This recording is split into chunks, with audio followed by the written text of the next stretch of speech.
please introduce Rakina, our HR specialist of the world. Gosh. She is the top-rated HR in the world consultant, and we are welcoming her for the first time on the radio. Just kidding. She works at the local clinic. Just kidding. Is this recording? Yeah, I'm glad I stopped. I don't know where that pulled out. Oh my God. Not the local clinic. Not the local clinic. She works at the free clinic. She's the desk attendant. She gonna tell her how it is. That's where I used to work. Oh yeah. You were in the booties though.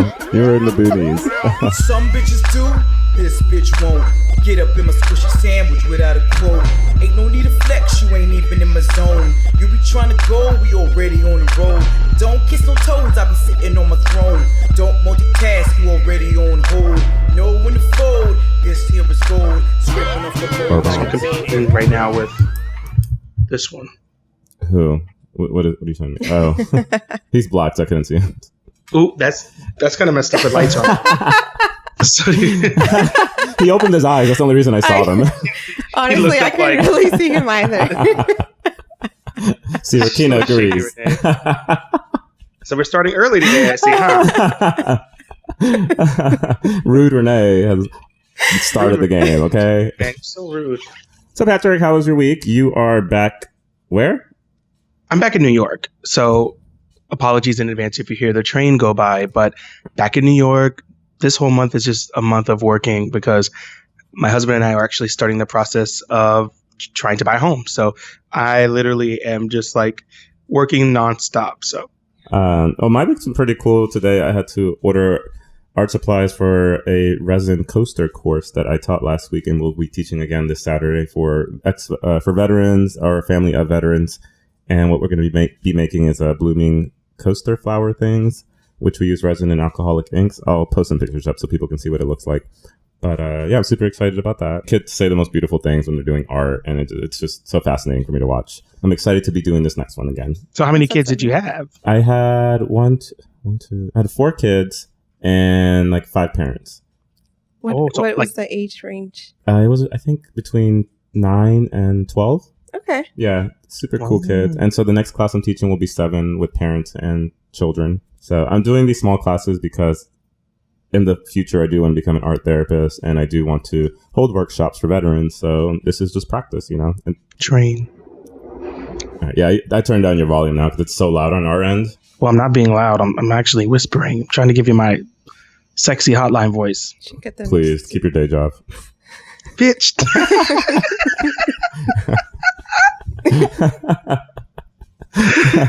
So we're going to do this again, right? We're going to continue this? Yeah. Because, you know, I know we talked about this offline about you teasing me a lot. Oh yeah. Sorry. Yeah. Oh, no, keep it up. It's okay. I don't mind the giggles. Apparently, what am I? What did you say? Super passive aggressive is what everybody agreed. Just because I make positive suggestions about what you should be doing with your life. Shouldn't you eat a salad? Oh my God. Oh my gosh. No, keep it up. Keep it up. Hey, it's all love. Be nice. Shady love. Well, if you're from DC, I'm sorry. Excuse my whatever that was. Was that a stutter? Yeah, I stuttered. If you're from DC, I'm sorry, but I can't hear myself. I'm sorry. If you're from DC, Water, Helen.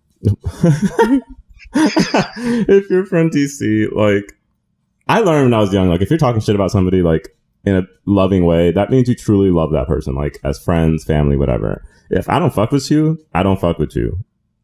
Period. You know what I'm saying? If I don't love you enough to make fun of you, then I'm not even going to talk to you. But there's a difference in making fun of somebody and putting them on blast on a podcast that's listened around the world. Only in Indonesia and the US. We ain't around the world yet. Girl, Ireland, England. Have you been looking at those stats? Anyway, I haven't. That's your job. We'll just move on. So anyway, yeah, this episode we're going to be talking about all things HR. So I think I really wanted to do an episode on HR because recently at work I've been going through a lot of different things in terms of like dealing with customers and having issues with that, but also on the HR side, like not having my management truly understand what it is like to be working for a Fortune 500 company. Yeah. And more specifically, working for them as a person of color. So I really want to kind of get Rakina's perspective in terms of like how it is for her working at a large organization in her HR role. Let it roll, hookers. So tell us a little bit about your HR experience. Ooh, so I've been in human resources since 2010, 2011. So it's been almost about 10 years. I never imagined like having a career in human resources. First of all, I started my career in finance actually, and I kind of got bored really quick, once I started, and I've been fortunate enough to work with the same company for almost 13 years, and kind of grown through the company. And it wasn't until I had an encounter with another HR business partner where it kind of gave me that light bulb, like, my interaction with her kind of what led me to thinking like, this is something I can see myself doing, and it's challenging, it's lifelong learning. So I kind of just went for it, from that point on, to kind of get myself in the door, which is not an easy thing to do, to get in human resources. So I just really worked hard and kind of find whatever avenues that could kind of lead me through that point. And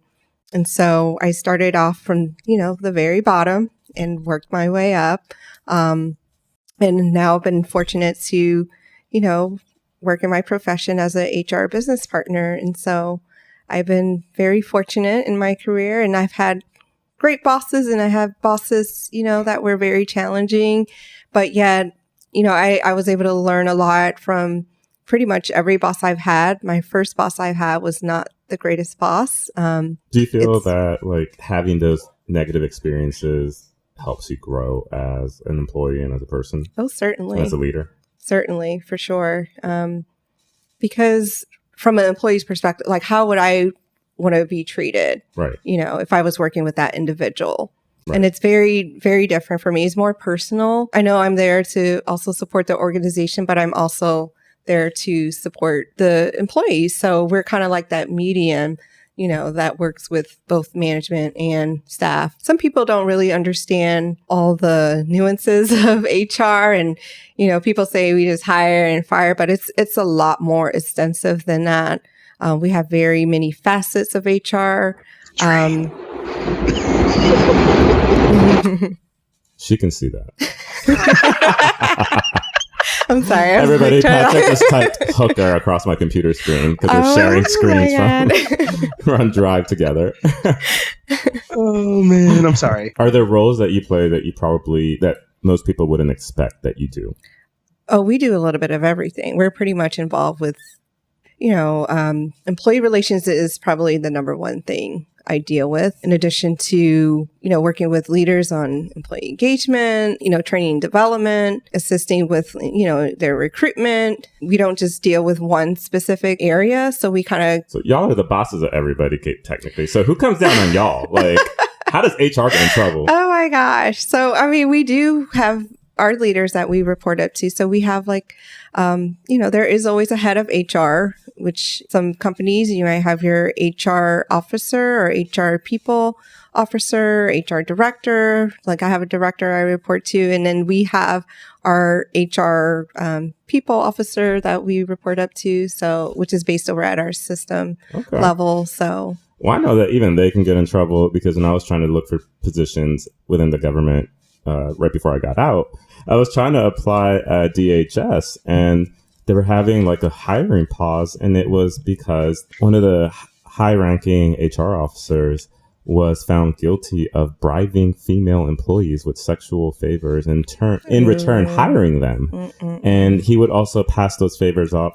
He would also pass those favors off to fellow friends of his who they would have to do something with in order to get a job. Well, what happened was two of these employees decided to fight it out, duke it out in the middle of the building here in DC, in front of him. He took me to the movies. No, that's my man, in front of him and in front of everybody. And so after that little outburst, I'll post a link on the show about that. After the little outburst, he went down, he got investigated, and there was hundreds of women, and it happened for a very long time, which then caused a huge revamp of the entire HR department. I think some of the employees that were hired under those premises were also fired as well. And so it slowed down the process for all the people trying to get through the door at DHS. And I think they're still actually recovering from that because that wasn't too long ago. That is something that's actually really unfortunate to hear because of the level of professionalism and expectation that comes with being in that type of position. You're very fortunate if you're able to get into human resources and be able to work from that, that level of position, and to abuse it that way. The people that are coming in, some of these may be hot shots who are guaranteed a job there, but the other side of that, it's like some of these people are vulnerable and really needing a job. They need to fresh out of school, or they may just really need that position. And so to take advantage of that is just so wrong. So you talked at the beginning of this episode about getting a raise. And for me, that when I think it was the same hospital system that you work into or you work at, but I was looking at a job and they lowballed me and it was just so difficult. So do you have any tips or advice specifically for folks of color when it comes to best form of advice to like truly maximize your worth? So my suggestion would be to find out what the minimum and maximum is for the position. Now, I know some companies, they don't really relay that information up front, but if you inquire with the recruiter you're working with on the salary up front, and then kind of go from there, because they should be evaluating on your years of experience and, education, and taking into account any like certifications or licenses you may have that may pertain to the position you're applying for. Those things help kind of being very detailed in your resume as much as possible. But not only does that, play a big part, but also how you do in your interview. What you put in your resume has to correlate what you say and do during your interview. And that's, very fun. Yeah. Should probably put that on silent. Oh, because of you. Oh, sorry. I'm like, Rakina, is that your phone? Meanwhile, I'm tagging her on Instagram. So it's because of you, bitch. This is you trying to get this job and get what you're paid for, what you're worth. And, and also, recognition is also something that you want to disclose too. Like any recognition that you've had, like during your past work history experience, that helps too. But another good way to, if you don't get the salary that you're looking for, is to look into your benefits. See what ways you can maximize in the benefits that they are able to offer you. I mean, that could be in the form of like education reimbursement. Right. If they contribute anything towards like your, medical or, dental, or what kind of percentage rate of return are you getting on your contribution towards your 401k? So looking at those things are great too. People don't realize that your compensation salary as a whole also correlates with your benefit. Is not just the money factor of that as well. And so you got to look at it from the salary and the benefits perspective, because sometimes you can get like a really good job that offers great pay, but the benefits suck and you're paying more out of pocket for benefits. And then it kind of balances out to be the same. And so you got to really do that comparison and see, when you're looking for other jobs, is it really going to be greener on the other side, or am I going to be good, where I'm at? Right. So. Well, before we jump into the funny shit, because I got a couple stories. I got one that's pretty good. Have you seen, or Patrick, you had a question about discrimination, right? Not necessarily discrimination. I think for me, in the past couple episodes ago, I was talking about my issue. I was just curious about your insight on what you're, based off of your HR perspective, what should I do? Because it's kind of like a thing of like, I'm on a written warning. I really don't feel comfortable necessarily like stirring the pot, but it's just like I always come across the worst customers. Are you referring to the incident where the fellow flight attendant grabbed your hand? Yeah. Where she basically, so what she did is she grabbed your hand, picked it up, and moved it to a different location, right? With some force. She grabbed my hand, picked it up, and literally just threw it. Oh. Like she gripped my wrist. Oh, no. Like let's say you're gonna imagine like your child trying to like eat dog poop and you grab your child's hand and pull it. Like, that's how she grabbed my wrist and my hand. Like, get off that stove, move it through it. Yeah. Okay. The pop on the hand. So thank you for clarifying that. I think we had a couple listeners ask that question, so I'm glad you kind of went over that again. So I'm still mad about that situation. But I had to, my thing was like, I didn't want to stir the pot because, you know, I feel like as a person of color, a lot of times it's hard for me to step up and be like, that person did me wrong. Because again, hindsight is 20/20, but also I always feel like based off of a past situation I had at work, it's harder for me to feel like I'm believed. And I'll back up because I haven't talked about this before, but I used to work in Northern Virginia and I had a situation where my supervisor actually slapped my ass. And I went to my HR, I explained to them what happened. So essentially they brought us all in a room together and they were like, obviously the person was like, oh, I didn't do it. And I was like, I swear to you. And they were like, oh, we talked to the patients that were in the room and they didn't see it. And I'm like, I don't know if they saw it or not. They may not be comfortable trying to deal with you all because they come in and get free services. All I'm telling you is that it happened. And basically I was told, well, the only thing we can do is like have you report more to her supervisor, but you also have to work together. And I was like, so you're telling me this person sexually harassed me and I feel violated and I'm still forced to work with you, like work with this person. And so it was just awkward ever since then. And I think since that moment, it's been very difficult for me to kind of like feel confident saying, hey, this happened. And it's hard for me to believe that other people believe what I've gone through. Because every time I've been in a situation where I'm trying to say something from my perspective, they always flip it and make it seem as if like, oh, you're like an angry black man or you're like this big muscular guy. Like, how can someone feel intimidated by you or how could someone put their hands on you without you? I guess I just need to have a little bit more context because first of all, when you say that they brought both of you into the room, that's interesting to me because never would we interview two individuals in that situation together. Well, so, I think we did separate interviews, but in the end, I guess when they concluded the investigation, they brought us both into the room to be like, this is what we concluded and this is how we're going to move forward. So even then, we wouldn't do that. And usually when you're reporting back, when you're investigating a claim, like you're supposed to do so anonymously out of respect of the complainant.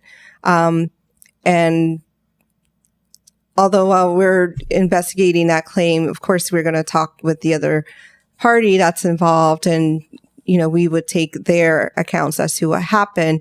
But the other thing that should also be happening is to find if there were like any other witnesses that may have observed the situation. And that's very important because they need to have some kind of supporting evidence or something that's going to support your claim. I went to the state level and filed a complaint. And literally the lawyer that like worked for the state called me back and was like, why do you keep calling me? Like, what do you want me to do? Like, what? I was like, I want you to do your job unless I sue the state, like the Commonwealth. Like, what do you want me to do? So then I think that's when like I made the decision to like go back to flying. Like, I was just like, let me go back to like, I love this job, but I'm underpaid and overworked. And now I have to deal with this mess of like not having support from the state level. Like, right. If I'm calling you about an issue, like I'm expecting you to respond. Like, this is a serious issue. Like I'm basically telling you, and this again was way before the Me Too movement, but it's about me telling you I've been sexually harassed. And so for the state, like one of the lawyers that work in the Equal Employment Office for the Commonwealth of Virginia to like respond in that capacity and be like, well, I called your director because like, I don't understand why you keep calling me and like, what do you want me to do? Like, I felt like that breached my confidentiality during that process of me like filing a complaint about how HR within the organization I was working in let me down. But then also like the simple fact of like just the trauma from dealing with that. Yeah. And like, I think you get to a point where you as a victim start to question like, did this really happen? Like, yeah. And I know I talked about in like the first couple of episodes, I think Dreamscapes, I talked about like my vivid dreams and like, I was like, am I dreaming? Like, I felt this happen. Like, I know this happened. Am I hallucinating now at work? Like, yeah. I think that began that process of me, like, not believing myself or not believing that my experiences were valid. I would have spray painted rape across that whole clinic. in big ass letters. If they want to support rape and sexual harassment, I would have made sure everybody knew that that's what they supported. Because I'm crazy like that. Wow. So let's go from serious to fucking weird. So like, what's one of the most horrific experiences you've had working in HR? Ooh, that's a tough one because... What's the most ridiculous one? Yeah, let's do ridiculous. Yeah, what's the most ridiculous? Ridiculous is coming to work drunk or under the influence and not suspect that, somebody's not going to report that, or, I've had to terminate people who were drunk. Or there was an individual who worked in our security department. He was a director. Mm-hmm. And you know how companies have like credit cards or P cards that they would issue. Yeah.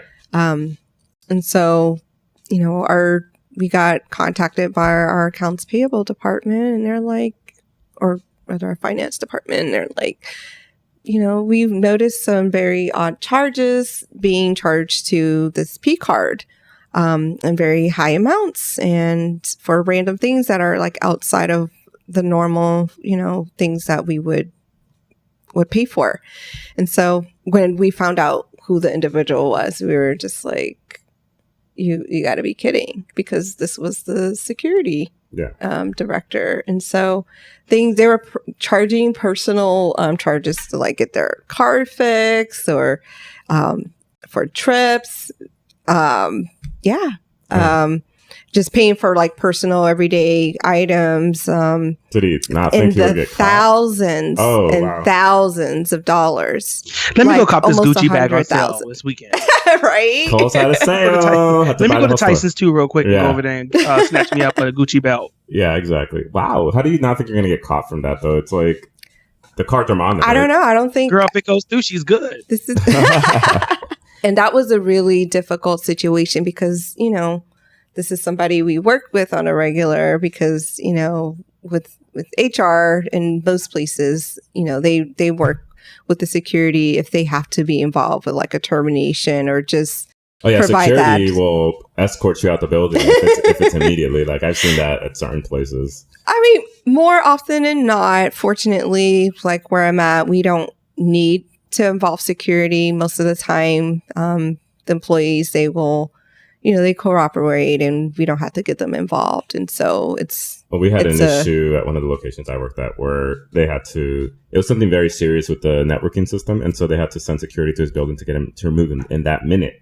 And so he asked, I need to save something from I forgot what the question asked, but he asked for more time on the computer to delete some files, his own files or something. Well, the security guy is standing next to him and he's watching him delete stuff and he's selecting everything in the share drive. And so he's like, what are you doing? What are you doing? You need to get off the computer show right now. He was going to delete the entire file and then all the files from the entire share drive for the IT department. Gone. Oh. If I'm going down, I'm taking all y'all down with exactly. me. Oh, wow. Exactly. I've seen a situation with an employee that had the level of access to send emails out to like all of staff. Yeah. And they sent like this lengthy email that went out and talked about like her direct reports and just kind of went into detail about some of the issues that were going on. Send it out to all. Wow. Tisha, fuck you, because you always sitting here complaining about having to do extra work. Barbara, fuck you, because you always coming in late and leaving early thinking I can't see you on the clock. Pretty much.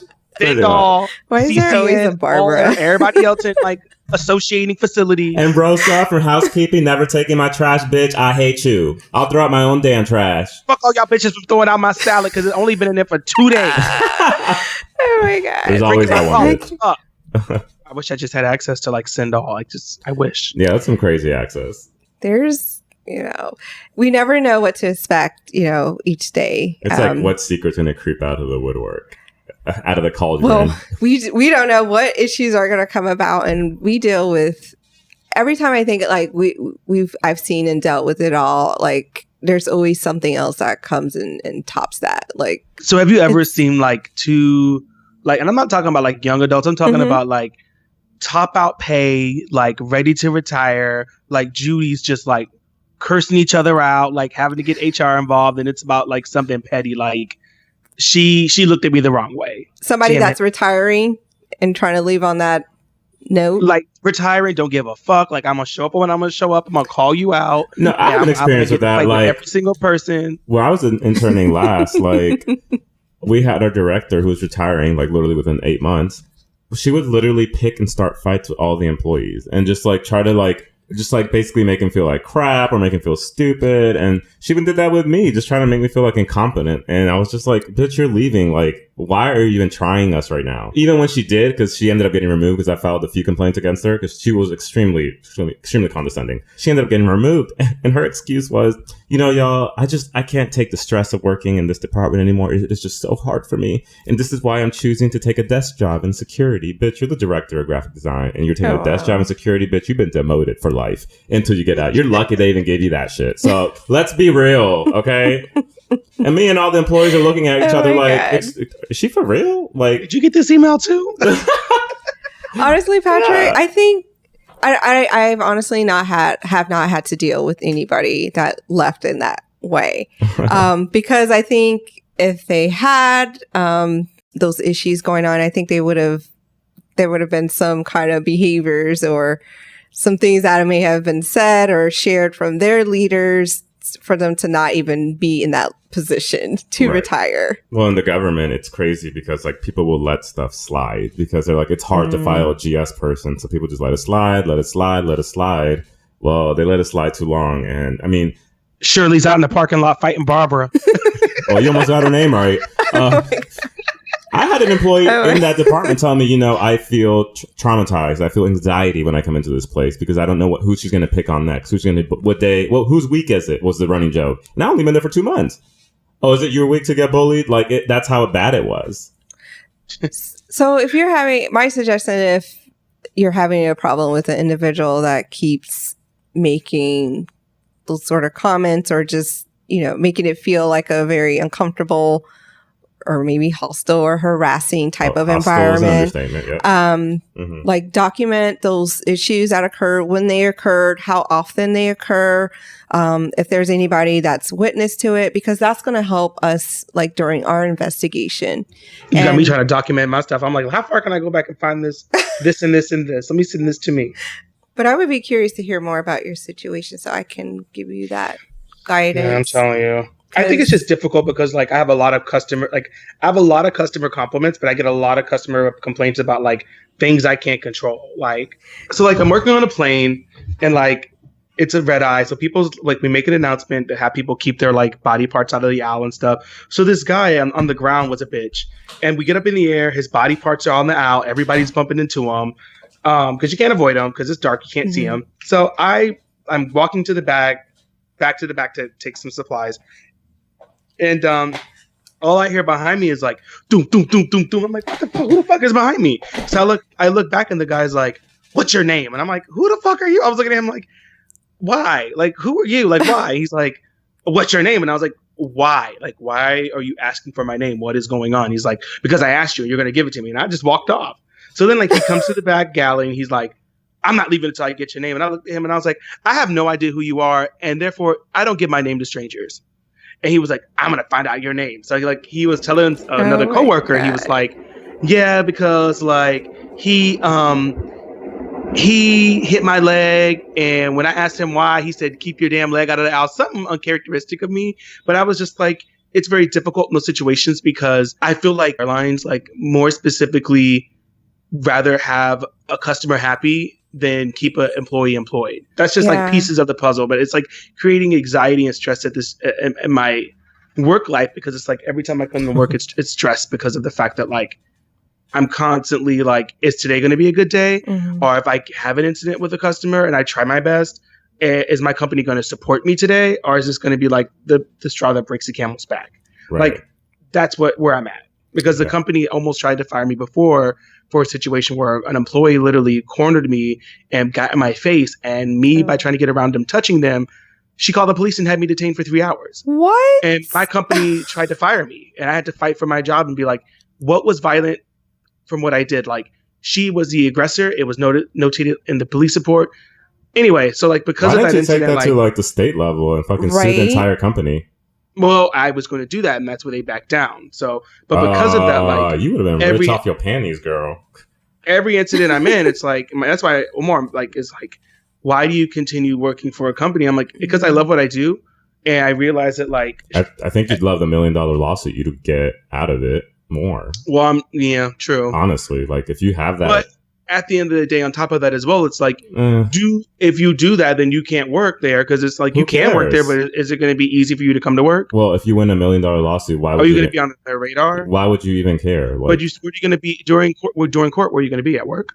Yeah, That's easier said than done. I know. Because then every little thing you do is going to be scrutinized. So it's like I'm surprised they take those complaints that are beyond your control into consideration. Like if it's something that you can't control, that shouldn't be something that comes up. Rakina's gonna provide you some legal advice offline. Yeah, I mean, but like from HR perspective, like the thing is, it's weird about flight attendants because like we deal directly with our managers. What is that? Like the HR department's not even in the same lounge as us. So like, what is that background noise? They litter box. Oh, my cat was meowing. I don't know if you've heard it this entire time. I hear music though. Well, I hear pushing the sand or something out the way. Yeah, he was like meow, and I hear him in the background. And, like y'all didn't say anything, and then like finally he made a meow out loud, and I was like, let me let this bitch out to go to the bathroom. Damn, are you done? If you could sit down with Nicki Minaj and Cardi B, because right now their beef is quiet. I really haven't read anything on the blogs about them going back and forth with one another. How would you deal with that conflict? Any specific conflict resolution techniques, or would it just be getting these two women into a ring and supplying them with boxing gloves? Oh, gloves. This is a whole different, like, wow. I mean, Cardi threw a shoe at the bitch. Whose side are you on? I love Nicki. I'm sorry. Who are you on? Nicki's lyrics are more intelligent. Cardi's nicer, but yes. Honestly, I'm on the side though, whoever's like, gonna pay my bills. Right. From a professional point, well, honestly, if they fought, they would both be fired. Honestly, right? Like, they'll send them straight to Termination Boulevard. Come on, they would be terminated, both of them, because they fought. Right. And there's just zero tolerance for that. And so, sorry, Cardi. The moment you threw that shoe, you kind of entered Termination Boulevard. So we're gonna have security escort you out to the, I would have not even a parking lot. We're gonna have the security escort you 2 blocks up the street and let you out at the shop right. Security would have definitely been involved with that. Unfortunately. Well, actually, that same director I mentioned earlier, she ended up getting a massive fight with her boss and her boss's office regarding a certain issue, and they were going at it back and forth as loud as possible, so loud the base or that organization's CEO 2 offices down had to come in and be like, "What's going on?" and had to like knock on the door and be like, "What the fuck is going on?" and pull them out, and so that's why she basically got removed. Like. So I feel like I've been involved with that type of situation. Yeah. Where employees and managers were pretty much going at it verbally. So the hell? Basically. And that's when I have to come in and play mediation to figure out what is going on. Have you ever had any like weird situations where like you've had to be involved? Like had a situation where I had to talk to an employee about body odor. Can you give our listeners some tips on how to approach somebody who stinks? Some advice for addressing a person with some bad body odor would be you want to definitely have that conversation with that individual in private. Don't gossip with other colleagues or team members. Depending on how what their personality is like, nobody wants to be told like they stink or you smell really bad or you got something fishy going on down there. Oh my god! Or you better unsissy that walk and clean out that sex walker. So you just don't know. Do you want some chewing gum? Because you don't know because it could be something that is beyond their control. Excuse and they just me, don't. Could you Botox your armpits? It's just, we can't take it anymore. I actually brought a set from home. Do you want some? Ew, I got this notification on my phone. This is doctor stunned by woman's rare disease that made her gums look like strawberries. Ew. Look like strawberries? Yeah. That is gross. It does look like. What do you mean? Oh. Strawberries? I'll share. That's I'll share gross. it with you. Ew. Squishy strawberries. She look like Alien. Was it reversible?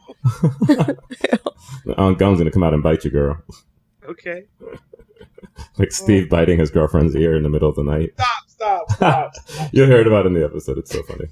Something I learned from the contract I terminated was that so these companies, if you're going through a contracting company, will reach out to an agency and they will bid for that position at, let's say, $100,000, but they'll offer it to you for $60,000. And even at that level, they'll actually try and offer you a lower salary, and then you have to ask for a higher salary. And sometimes you may have to fight for it, but definitely do so and don't undersell yourself, because what they do with that extra money is they give it away to bonuses for higher officials or higher level positions. So definitely oversell yourself and work it down, because the money's there, people. These contracting companies, they're getting paid. And sometimes they underpay their employees just to get more money out of it. Hell, even nonprofits. I mean, I was working in a nonprofit and someone printed something off to the wrong printer station, and we pulled it up and we saw that like the director was pulling a portion of my budget as like an HIV tester, and I was like, girl, he ain't doing no testing. Right. And I'm asking for a raise. No, you can give me his 50 cents, bitch, please. Yeah. So let me go work somewhere else. The money's there. Don't undersell yourself. You got any definitely don't undersell yourself. Just, express what you're worth, especially if you know what that figure is going to be up front, like what their range is. Just negotiate if you don't like the offer that's being given to you. It's no harm in no harm in negotiating what you're worth. But additional interview tips definitely come with questions. It's so awkward. You come in for an interview, they're asking you all these questions. And then I think the worst thing that a candidate could do is not have any questions. You certainly want to ask questions because it shows your level of interest into the position, because you don't know everything about that position or what to expect, being in that role, who you're going to be working with and so forth. So there's definitely tons of questions that you can come up with when coming to an interview. So just have those prepared ahead of time. There are lots of materials out there. I will definitely post. Oh, if you can forward us to the show notes. I can certainly share some questions that you may want to ask, during an interview. That's going to help you get that position. And most importantly, first impression is your best impression. So you definitely want to come ready and, dress appropriately for an interview. So come with your best suit. And there are style guides out there, people. There are lots. There are dress guides. There are interview guides. And I actually worked with a veteran recruiting company where I was tasked with creating a interview guide and a how to dress guide. So I'll definitely link that veteran company and the PDF I created. We didn't talk about this, but she's going to be coming on for a later episode where she is going to be talking about the business she's going to be taking on. And it is called Sophista Chic, and it will basically be exclusive for women workwear that you can take in tonight, #9tonight. And so you'll get more information on that in a later episode closer to her launch date, but definitely look out for that. If you have Instagram and social media, it's at Shop Sophista Chic, and start following it because you're going to find really awesome fashion finds at a very, very affordable price. So that is this week's episode. Thank you everybody for tuning in. And remember, we're trying to get on the new and noteworthy on iTunes. So please go in there and rate us or leave a comment. Definitely share our content. And we are already starting to order the sticker packs we're going to be mailing out. So please send us your information if you've already done so. And thank you again for tuning in. And we'll see you next week. See ya. Bye. Bye.